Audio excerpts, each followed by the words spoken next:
अगर मैं आपसे पूछूं आज आपके पास 1 करोड़ रुपए हैं तो आप क्या खरीदेंगे? एक प्लॉट, एक फ्लैट या एक विला? ज्यादातर लोग बिना सोचे जवाब दे देंगे, लेकिन क्या कोई एक जवाब सभी के लिए सही हो सकता है? बिल्कुल नहीं। नमस्कार, मैं हूं विवेक और आप देख रहे हैं द न्यूज रूम। आज हम बात करेंगे इन्वेस्टमेंट के लिए सबसे सही प्रॉपर्टी क्या होगी, क्योंकि रियल एस्टेट में सबसे अच्छी प्रॉपर्टी नहीं, सबसे सही डिसीजन मायने रखता है। सबसे पहले बात करते हैं प्लॉट की। कहा जाता है जमीन कभी धोखा नहीं देती, और काफी हद तक ये सही भी है। अगर आपने सही लोकेशन चुनी है जहां आने वाले समय में इंफ्रास्ट्रक्चर, कमर्शियल डेवलपमेंट और कनेक्टिविटी बढ़ने वाली हो, तो प्लॉट शानदार एप्रिसिएशन दे सकता है। लेकिन प्लॉट के साथ अपने चैलेंजेस भी हैं।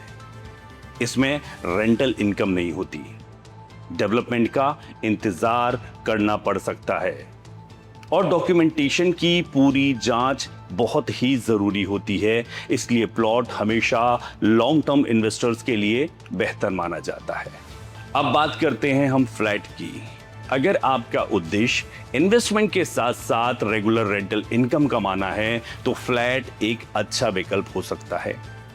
सिक्योरिटी, अमेनिटीज, मेंटेनेंस और आसान रीसेल इसकी सबसे बड़ी ताकत है। लेकिन फ्लैट खरीदते समय सिर्फ क्लब हाउस या स्विमिंग पूल मत देखिए, आप देखिए लोकेशन क्या है, रेंटल डिमांड कितना है, और सबसे जरूरी बात, जहां पर आप फ्लैट ले रहे हैं उस बिल्डर की रेप्यूटेशन कैसी है।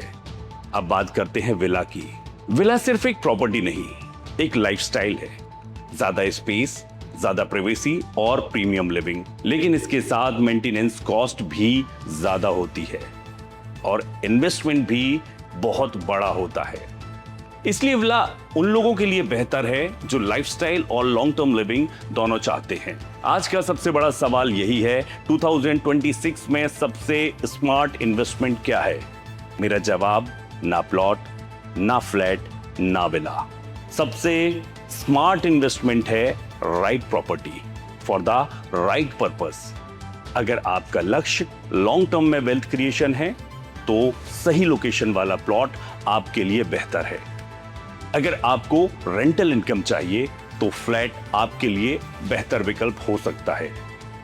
अगर आप लाइफस्टाइल को अपग्रेड करना चाहते हैं, तो विला आपके लिए सबसे बेहतर है। रियल एस्टेट में लोग अक्सर पूछते हैं क्या खरीदें, लेकिन असली सवाल होना चाहिए क्यों खरीदें? क्योंकि प्रॉपर्टी का टाइप नहीं, आपका पर्पस तय करता है कि इन्वेस्टमेंट सक्सेसफुल होगी या नहीं।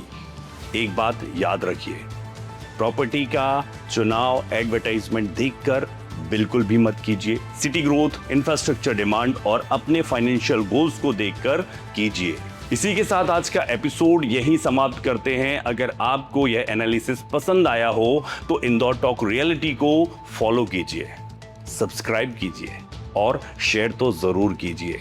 मैं हूं विवेक, अगले एपिसोड में फिर मिलेंगे एक नए रियल एस्टेट एनालिसिस के साथ। तब तक याद रखिए, रियल एस्टेट में सही प्रॉपर्टी से पहले सही स्ट्रैटेजी चुनना जरूरी है। नमस्कार।